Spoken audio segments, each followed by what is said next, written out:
Vera Jane Palmer. An accurate accounting of Hollywood's tragic stars would not be complete without Jayne Mansfield's story.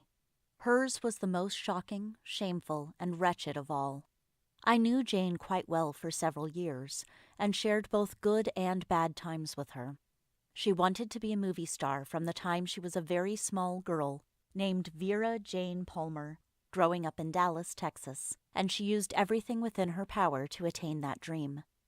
Jayne hit Hollywood in 1954. She was just 21 years old, mother of an infant daughter, Jane Marie, freshly separated from her young husband, Paul Mansfield, and thoroughly convinced that Hollywood was waiting for her alone. She lost no time. She snared the talents of Jim Byron and told him, "I want to be a movie star, and I know I'll need you. Shall we sign a contract?" Jim knew a good thing when he saw it and immediately put Jayne to work modeling bikinis and posing for every magazine he could think of.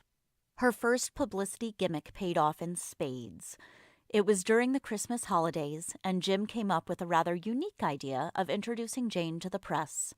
Dressed in an extremely tight, sexy, low-cut gown, she visited the newspaper offices in Los Angeles.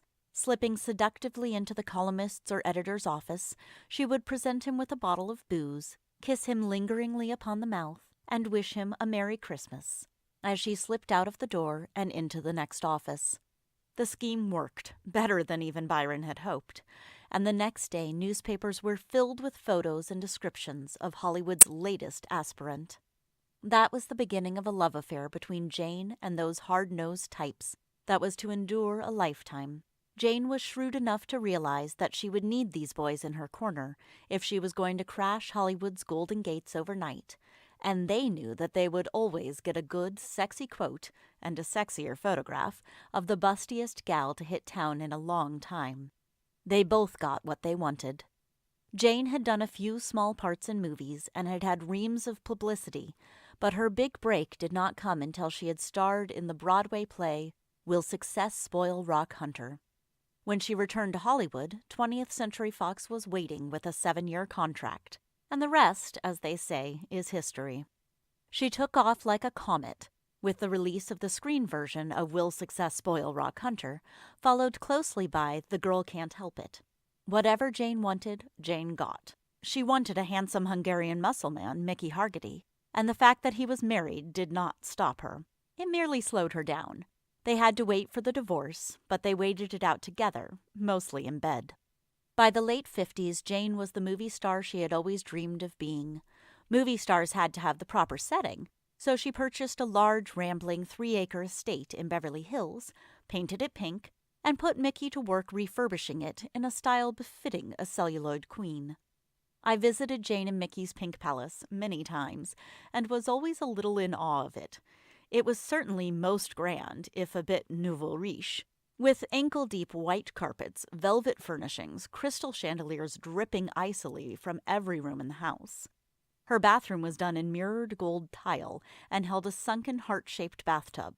The floors and walls were carpeted with thick pink plush, and the faucets were 24-karat gold.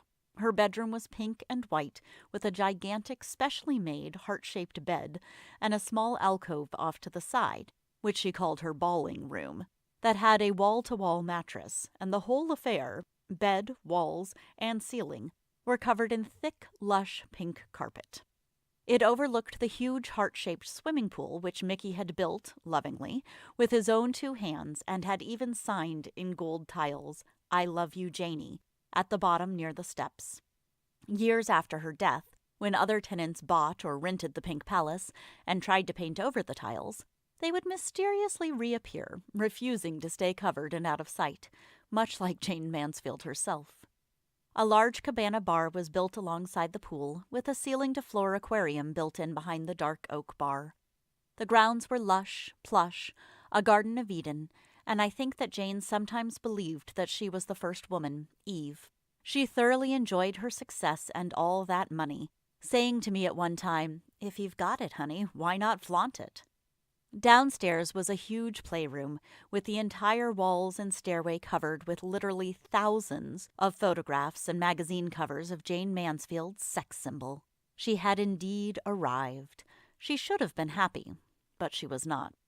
She was restless, bored with Mickey and her two handsome sons, Mickey Jr. and Zoltan. She fumed and fretted to Jim that her career was not moving ahead fast enough. I can well imagine Jim's bewilderment. She had taken off like a rocket just a few short years before and was the most photographed and talked about star in the world, even more so than Elizabeth Taylor during that era. In fact, she became angry with her agent, Bill Schifrin, one day and demanded of her assistant, and my good friend to this day, Raymond Rusty Straight, "Get me the name of Elizabeth Taylor's agent." She was never satisfied, even as she cooed to the press that she was fabulously happy and very much in love with my husband, and went on to prove it by practically raping poor Mickey whenever they were in public. One amusing tale is told of a plane trip they took to New York. They both disappeared into the same bathroom, and it wasn't very long before even the squarest passenger knew what they were doing in there. One flight attendant was to say, "The door on the bathroom was actually moving in and out as they bumped against it, and I could hear Jane's moans of passion." They emerged, Jane radiant as she always was after having sex, and returned to their seats. There they snuggled and cooed until they reached their destination. Mickey was crazy in love with his Janey, and would do anything to please her. More than once I walked into their bedroom to find Mickey on his knees by the side of the bed, painting Jane's toenails as she lolled back against pink cushions, sipping a bourbon and reading a script. Even though Jane knew that Mickey worshipped her, it soon became a drag, and not nearly enough for the seething sex symbol of the 50s. She needed more, much more, adulation to feel truly loved. While playing a gig in Las Vegas, she found a new turn-on, 2 men at once, telling her how wonderful and beautiful she was. The gossip was hushed up, but Jane admitted it to Rusty. Mickey had walked in and caught her in bed with an agent and a young chorus boy. Things were never the same after that, and I personally feel that was the beginning of Jane's tragic plunge downhill. It wasn't long after that incident that I began to notice the nervousness and restlessness with which Jane moved through her days.